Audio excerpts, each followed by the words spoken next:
Customers are not looking for solutions. Listeners, get your pencils out. They're not looking for solutions. They're looking for someone who understands their problem deeply. Welcome to the Sales Made Simple podcast.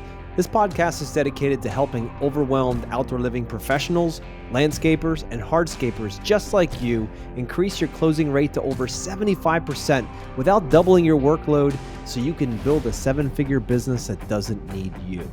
I'm your host, Joshua Gillow. Let's dig in.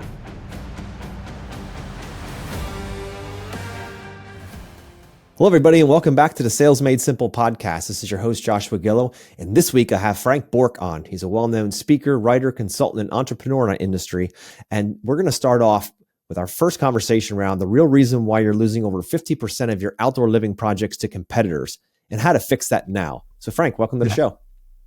Hey, thank you, Joshua. Absolutely. Glad to be here. Today, we're going to unpack this whole concept of how you're losing those 50% of your outdoor living project to competitors. And what you're going to learn during this episode is how to understand your customers' needs and offering tailored solutions to those needs. Why old selling styles that you might have learned from your dad or from your grandfather just aren't cutting it anymore, and they're actually killing your closing rate. And also increasing customer trust and loyalty. How do you do that through a sales process, through a conversation? So, Frank, I'm excited to bring you in here. I know you have tons of experience in this category, and I want to help our listeners unpack this, because if any of those takeaways that we're going to talk about, if anything rubs them the wrong way as they're listening, think like, wait a minute, that sounds like what I'm doing. Let's fix that now. Let's get some options on the table for them to really think about how they're doing things, question it, challenge themselves so they can get out there and do a better job. So, Frank, how you doing? It's been a busy season, I think, for everyone, so that's good. Yeah, I'm glad to be here. Yeah, this is an important topic. I think we've all been in those situations where we look at our sales and we're like, there must be an easier way, or there must be something I can tweak. And that's really the goal of today. It's just to see if we can touch that chord for anyone who's listening that might be looking for something. So. Absolutely. No, I appreciate you on here. So, first off, you're probably about the same age I'm 45. How old are you? 44. Okay, good. So I'm the old man in the room here. That's kind of interesting. Anyway, with that being said, tell me a little bit about how sales was handled 30 years ago. Like, how is it different? I mean, everyone talks about that. They talk about, hey, you got to shift your sales process. You got to thinking about process. You can't keep doing it the way it was always done before. How was it done before? And how is it so different than what we're talking about now? Well, my earliest memory is, if I go back about 30 years, I purchased my first motorcycle, and you probably heard the adage of the old car salesman, right? Mm-hmm.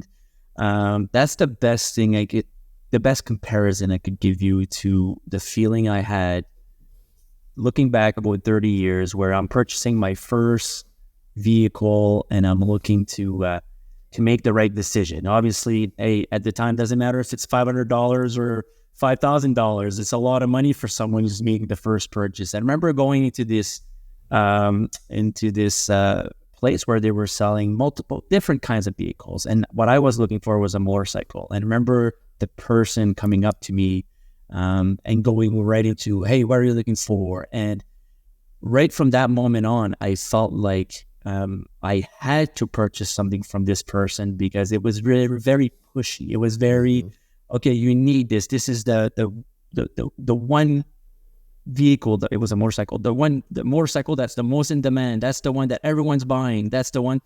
And I remember thinking, yeah, but that's not what I need. I had a paper route, so I needed something that had, the baskets or whatever to be able to carry stuff on it. Yeah. And remember getting out of there that day and not feeling good at all. I still purchased the motorcycle, but I just did not feel good about it. And from that moment on, I remember talking to my dad saying, the next purchase, I want to feel good right from the start.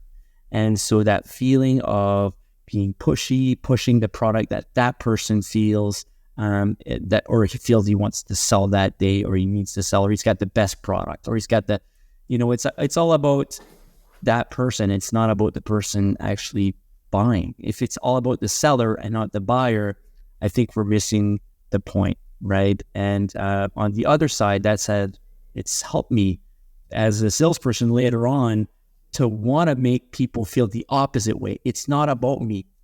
and what I need to sell you. It's about what you need. And that's where my perception of sales really was impacted by, as a young buyer of a product, I wanted to feel that way. And so that was probably one of the biggest lessons I think I can remember going way back, right? But I remember pretty much anything you would buy, the person would tell you, we've got the best product. We are the best. This is the best thing you can buy right now. This is the hottest thing you can buy right now. And it doesn't mean that meets the client's need or whoever's buying something from you. So Absolutely. Yeah, I mean, you nailed it for sure. And, being of the same age or very close to it, I can remember, early on as well, and listening to people trying to sell stuff, whether it's a vehicle or whatever, it might be a couch. It doesn't really matter, where you'd walk in and first thing they'd be like, hey, basically what they were saying is, hey, what can I sell you today? Not, hey, let's understand what you might need and see if what we even have will come close to that, right? That shift, right? But it was more about, I have something to sell. You're in my store. You're in my parking lot here looking at cars. I'm here to sell you something, right? And there's something clean about that when it comes to the idea that, yeah, you're in their store. They're like, of course, you come in to buy something, but there's almost this entitlement, like, no, you're leaving with something like this. You start feeling the pressure from the salesperson, like, oh crap, I'm going to piss this person off if I don't buy right now. And that's not a comfortable place to be in as a consumer. And then when you finally leave, and next thing you know, you're like, you didn't buy anything. You're like, I'm never going back because that guy in that store sucked. Like, he made me feel like, oh, nasty, right? And I think a lot of listeners will have experiences like that out there with salespeople in general. But so how does that translate into the hardscaping, landscaping, and outdoor living world? Like, how does that same old-fashioned style of, we call it boiler room selling, right? How does that translate? How do you see it out there in the market now in our industry? Yeah.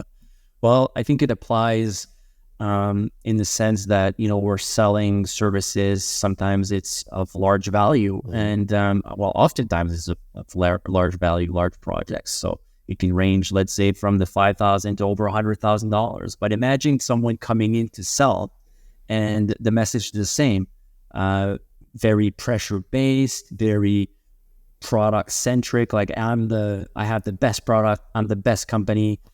If you need to make a decision, you make it now. If you don't book now with us, you'll never get in for the season. It's based on pressure, and I don't think there's anyone who makes a large investment. Sometimes landscaping is other than the house, is the next largest investment they'll make. And so, and to make sure it's a good investment and to make sure it lasts a long time, they might have some questions. They might have some needs that they need to discuss to know, what, and it's all about building trust. So here's the big difference, right? It's the difference between someone who sells, and it's basically, like you mentioned the term, the boiler room tactics, right? It's high pressure, compared to a consultative, which is more based on building trust, understanding long-term needs of the client, looking at maybe creating a partnership mindset, saying, hey, we're here to work with you to create what you need for your family and your needs and how you're going to be using it, and building a custom or giving them the impression that you're building them a custom tailored product or service for them, the way they want it, and to make them feel that they can trust you in terms of the communication is good, it's open, you answer questions, you don't seem like you're hiding anything. Because when you speed up the process too much, sometimes it seems like there's missing information, and information becomes unclear, communication gets broken in different ways, updates are not provided, so the client feels that the process is going way faster than what is either expected. And it's all about also taking care of expectations, right? Managing expectations are huge. So I think that's the big difference between both. It's the taking the time to build that rapport and see if it is a good fit. Because as much as we want every client's business or potential client's business, doesn't mean it's our ideal client. And but if it's done the right way, I think both people, no matter if it becomes a client or not, both people can feel respected. Both people can feel like, yeah, I could trust that person. But even though maybe you decide not to work with the client, or the client doesn't work with the contractor because maybe it's not a good fit. At least if it's for the right reasons, everyone feels good coming out of it. And so, looking at it that way, I think it's important to decide, or to take a step back and to say, what approach do you or do I take when we come into our sales? Do we take enough time to explain the process, to make the client feel comfortable, to ask the right questions? And if you have a good process in place, then great. Everyone's going to feel like they understand the process, how it's getting done, and if it's a good fit. Yeah, I mean, you couldn't have said it better. I mean, back in the old days with that more pressure selling, it was more about being heard, right? Donald Miller wrote a book, it's called Story Brand, and he talks about this idea of the hero and the guide, right? Back in the old days, and I say old days, we're only talking like a generation or two ago, when you walked into a store, you almost expected to be mauled by the salesman, right? Coming over, jumping on, what do I need? Well, how can I sell you? Like they're jumping around like crazy hyper poodles trying to sell you stuff. And they don't care what you really need. They just see what the inventory looks like and they need to sell you something, right? So with that being the case, that's when they come in as the hero, trying to solve your problem, trying to not really listen much, but just get you in a car and on that couch, whatever, as quick as possible. And the entire market has become much more sophisticated with the internet and all of that, where people are coming into the sales experience with a very different idea, where they have some education. Oftentimes they have some education. They don't want to be sold. They want to be understood. Right. And they want a guide. Back to Donald Miller's work in Story Brand. It's about going from trying to be the hero in the story to being the guide. Let your customers be the hero. And the way you guide is by great questions. That's more the consultative selling side of things, where you're actually leading them with great questions, figuring out if you're even a good fit for them or not. That's really the big piece of all this, right? You can't be everything to everybody. And some clients are going to be ideal, as you mentioned. Others are going to be not ideal. And we need to be able to call them out early and pre-qualify so we can spend more time with less people and go deeper. That's the world we're in right now. That idea of going in and just telling them, and if you're listening and you're that guy or girl who just likes to kind of overtalk your clients, kind of tell them what they need, and that's worked for you in the past, I challenge you to continue to ask yourself, is it going to continue working in the future, where people are your customers are much more sophisticated and they're looking to have someone come in and help solve their problems, right? That's really, they want to have people that understand their problems, because Frank, customers are not looking for solutions. Listeners, get your pencils out. They're not looking for solutions. They're looking for someone who understands their problem deeply. That means, listeners, you need to slow the entire sales process way down and pump the brakes. Instead of going out to 10 new leads this week, go to 5. Spend twice the time with them. And you're going to see your closing rate automatically go up because of the fact that you're spending time building rapport, going deep, asking great how and what questions. Open them up. Peel the onion, we call it, by going deeper and deeper. Pretty soon, you've built a relationship, not just a revenue stream that only lasts for one project. You build a relationship, then that relationship then builds off with referrals. So take your time. That's the world we're in now. If you're not capitalizing on that now and slowing it down, you're missing a massive opportunity. Absolutely. And you really touched on that point, but it's a lot about the value driven conversations, right? Yeah. What value is this going to bring you? And yes, there's a great opportunity to do business together, but does our work match what you need or what you want? And that trust is essential. But it also has a bigger impact, like it not only helps to close the closing rate when people feel understood and when people feel they can trust, but it helps to with customer retention, loyalty. You get better referrals. Happy clients love to tell other people, tell their friends. And usually if you have a good client, if it's a good fit, then they love to tell their friends who are usually like them. And so if it's a good fit with them, it might be a good fit with the friends. And that's the best, the best type of marketing is having your happy clients, talk about that service, feeling understood, feeling like they understood the process. Absolutely. And a certain client will want that kind of value. Some are just after the lowest bid and they just want to get the thing done, right? And they're always going to be out there, listeners. They're always going to be out there. But it's a matter of slowing it down, creating a sales process, learning a sales process that helps pre-qualify those so you can spend time with the right people, not just everybody. Because let's face it, if you're spending good time with not so good clients and you do work for them, you hate working with them because they just demand everything of you. They're ungrateful. They think their money's greener than everybody else's. They demand your time frame and schedule. They're out there yelling at you. They're never happy. Guess who their friends are? More of them, right? So when you're spending your time with them, investing in that relationship because it's a monetary driven transactional focus, then you're just seeding the clouds for more of those. And if you slow it down, the opposite is true too. If you're like, look, we're going to really be much more slow it down, and we're going to be much more particular in who we work with. And we're going to be working with clients who are more, grateful that we're there, that actually want what we have and aren't just looking for the cheapest bidder. We can spend more time with them, and guess how many friends that they have with that same kind of mentality. I mean, birds of a feather flock together. That old adage is so true. So if you find yourself constantly hitting the wall with clients who just don't appreciate you, think about, should you even be serving them in the beginning? Is your time worth going out and just chasing money for the sake of chasing money and paying bills and having to do those projects that you really don't feel good about doing? Or would it be better to slow it down, create value? With value, it's best served, demonstrated, not told. So often in the old sales process, we would go through and say, well, we have the best pavers. We work with the best subcontractors. We have the best bases. We have the best education. Our company is the best. It's like, clients don't care. All they care about is what's in it for me from the client's perspective. None of that helps them at all. When you demonstrate it, either testimonial from somebody else, or you demonstrate it by solving problems ahead of time, understanding their deep problems and offering solutions way ahead of time before you ever ask for a dollar, all of a sudden you become a valuable guide in this conversation, this experience.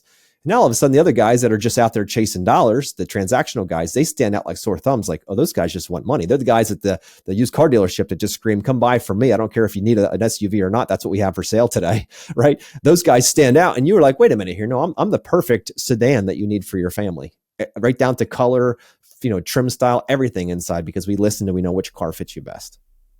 Yeah, you mentioned something very important, how, you can demonstrate in many ways, but it doesn't take much, even just being present on social media. The sale might be starting way earlier in building that rapport, where you're showing what you're doing, how you do business, how you do your work. People follow companies online. They go check out how they do things.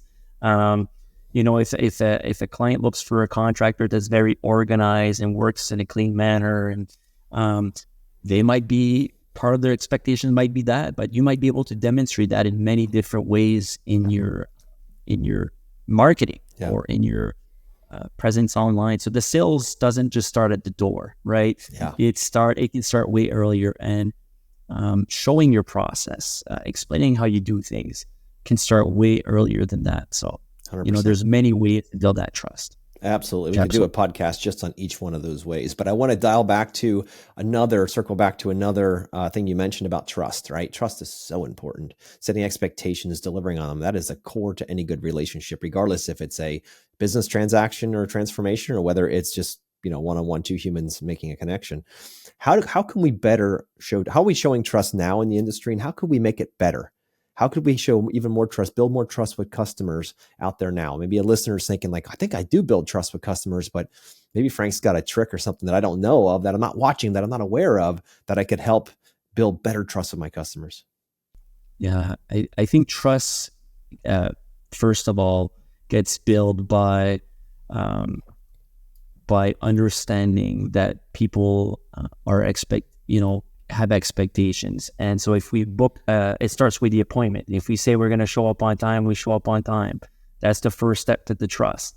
And then, asking the client about their needs and explaining the process, but doing more listening than talking. That also builds trust, because it says, I'm really interested in what you have to say, mm-hmm, and to be genuine about it, to wait for that moment where the client almost, the client's done saying what they have to say. It's not like you're cutting in to finish the sentence because you know better.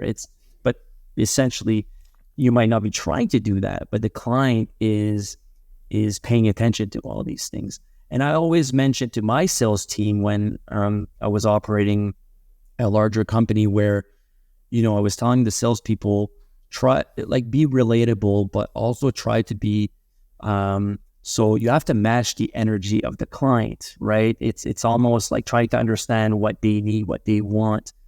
If you come in, you're very excited about a project. That's great. That's great to bring that energy, but make sure you don't miss the point of listening to the key points of what they have. Do they have kids? How do they use their yard? That's going to be important, because when you're able to reiterate and name all these things, say, if I understand correctly, you do this, you have this, and taking good notes, right? I remember that just details like remembering their names, remembering even, I would tell my salespeople, remember the dog's name if you hear the dog's name, if you remember the kid's name. And then, if you mention that during the conversation, it makes the client feel very special if all of a sudden you've taken the time to notice these little things that have nothing to do with the sale, but still it was important to you. So that shows that you're genuinely interested in them. Yeah. And so, there's a lot said without saying anything. And I think that's the key to the first rapport building or trust part of the relationship. And then you have to maintain that trust. If you say you're going to call, you got to call. If you say it's going to take 2 days, like I've caught myself doing it. You want to provide some great service so that you get excited. You say, I'll get back to you in 2 days, and it takes 5. So instead of over-promising and under-delivering, under-promise and over-deliver is always better. So that's another key to maintaining that trust along the process, providing some updates, connecting with the client to see, even if everything is going well, or even if you hear something's not going well, even more important, check in with the client. Sometimes we don't, because we're scared. We just want to complete the job, get paid, and get out. But essentially, that's why we end up with a lot of issues at the end if we don't take care of it. It's addressing these things as they present themselves, not to procrastinate on issues, procrastinate on the issues, to address them as they come up, and to face it very professionally makes the client feel like they can trust you. They know it's not going to be perfect along the way, and you can even voice that along the way. Hey, we want to make sure the process is as easy as possible. It's a complex process. Sometimes there's many details to be discussed. If I'm not meeting your expectations, I would love to hear about it. Yep. Just to feel the client feel they can address that with you. And I think that's essential. Trust is about all these things. I've probably missed a few, but it's a continuous process for sure. Yeah. You're absolutely right with that. And that's the foundation to any good relationship, specifically when you're going to be exchanging, 6+ figures, on these projects. It's, think about the kind of trust that they must have in order to hand a check over for 20, 40, 50, 100, $150,000 to somebody they just met, right? This takes time. If you're selling $100 widgets, there's not as much trust that needs to be built. But when it comes to these large projects, there's a lot that can go wrong, and they have to trust the person that they're connecting with, right? That's an important piece. Now, you mentioned earlier about, building that trust and making sure that they feel comfortable telling you if something's not going right. So something that we like to say to our customers is we look them square in the eye and say, look, Mrs. Jones, will you promise me during this project, if something comes up that you just aren't thrilled with, or doesn't make sense, or that you don't like, that we will be the first people that you call?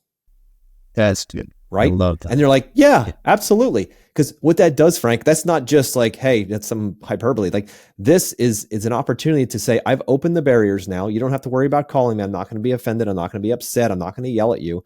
I want your feedback. Please give me your feedback. It allows them to rest more assured throughout the entire process that they can reach out if they want to. Hey, this isn't working right. But listeners, don't get pissed when they do reach out, right? Don't get mad and they're like, hey, you know what? This guy just backed over my brand new bush out in the middle of the yard. I'm really pissed about this. My grandmother gave me that thing and she's no longer with us. So what are we going to do about it? Like, you don't get all pissed about it. Like, okay, got it. Thank you for calling me. Right? First, acknowledge. Thank you for calling me for this. Absolutely. Can you send me some pictures? I'll have a guy come out, whatever it might be. Make it a priority at that point. Don't be like, crazy customer, it's a bush. What does it matter? Like, if you're going to promise that to somebody, make sure you follow through. Again, trust again, right? Because ultimately our goal isn't this project. It's all the projects that come from all their friends. And we can't do that if we don't build trust in this relationship. We'll never build relationships with other people. They'll never let us in their inner circle if they don't trust us. And there's usually always one test during the job, no matter which job it is. If you tell the client, you can call me, and they do it, just like you said, it's the perfect time to prove to them that you're trustable and that what you were saying is exactly, in line with your values for the company and yourself, and how much you value the client. And I think if we see it that way, we don't get upset as much, because it's not about just us and how good company is. It's about the client, just making them feel understood. Yeah, absolutely. Bottom line. So much of this relationship isn't about what you tell your client. I told them they could pick any paver out of the Techo book. I told them we couldn't get there till next month. I told them. Customers don't want that. If you truly want to make a connection to a customer, they have to feel something. And you don't want them to feel shitty, right? You want them to feel something amazing, like, wow, these people are different. This team is different. They say something and they do it. They're not trying to get them excited and set up expectations that are way over something they could ever deliver. No. They're actually very conservative with these expectations, and they're delivering on or above them. Whoa. Wait a minute here. That shifts it, because every other contractor, air quotes here, contractor always says stuff and doesn't do it. 2 weeks, right? I'll have it to you tomorrow. And that never happens. They're like, yeah, sure. Okay. The standard, Frank, in our industry is so low with customer expectations that all you have to do is follow through on your word, and you automatically are at a higher level in their minds than somebody or the other guys that are bidding. So we always assume there's 3 people looking at a project, right? All you got to do is do what you say you're going to do. And you automatically are raised up a level for them. And that's it. You don't need a fancy car, fancy trucks, fancy shirts. You just got to do what you say you're going to do. It's the human connection, that relationship, and slow things down. That automatically changes the game for you. Yeah, that's true. That's very true. So good. All right, Frank, I appreciated our conversation today. And listeners, I hope you picked up here on understanding what clients needs and offering them custom tailored solutions based on what they need, not what you're going to tell them they need. But by asking great questions, you're going to open them up and figure out what's truly driving them to do this project. Because newsflash, guys, it's not because they want more concrete block in their backyard or more pavers. That's not what it is. It's something else they're after. We need to get to that. And we do that by asking questions, not telling them what we could sell them. Next is why the old selling styles are killing your closing rate. I hope that's very clear now, because if you're going in being the hero of the journey, telling them what they need, you're the expert, here's my book, here's my portfolio, kiss the ring, right? And then we can finally work together. If that's you're losing a lot of opportunities with customers, because customers today, they want people to listen. Like I mentioned earlier, they're not looking for solutions. They're looking for someone who understands their problems deeply. And that's your higher value. And that's how you're demonstrating your value. People ask me all the time, how do you demonstrate value so I don't have to worry about constantly being in a battle back and forth in budget? You need to demonstrate it by being the one who cares the most. That's really the bottom line in the whole thing. One who listens and cares the most is the one most of the time that'll win. Again, you will find some people that it's only the bottom line. You're going to have some of those. That's just going to be what it is. But if a good pre-screening process, you'll kick most of those out early. And then last is increasing that customer loyalty and trust, and increasing your closing rate by slowing things down and doing the stuff that Frank and I were talking about earlier when it comes to building that trust. Just be a man or woman of your word. Show up when you say you're going to. Do what you say you're going to. It's so simple to build that stuff. But oftentimes I hear from our industry, you know what? I don't have time for that. I don't have time for sitting around and having tea with Mrs. Jones and talking about her cat. Like, I don't have any time for that. I got 10 projects to go on this week. Well, imagine, listeners, if you could pick the 5 that are going to be highest probability of not being a waste of your time and being great customers that not only will buy once from you, but that have friends that'll buy from you as well. Imagine if you slowed things down, had a process to screen them out, how that could change the way you do business. So Frank, I appreciate you coming on. And listeners, next week, we're jumping into how to double your outdoor living sales in half the time with these 3 sales shortcuts. So you're not going to want to miss that. Frank, see you next week.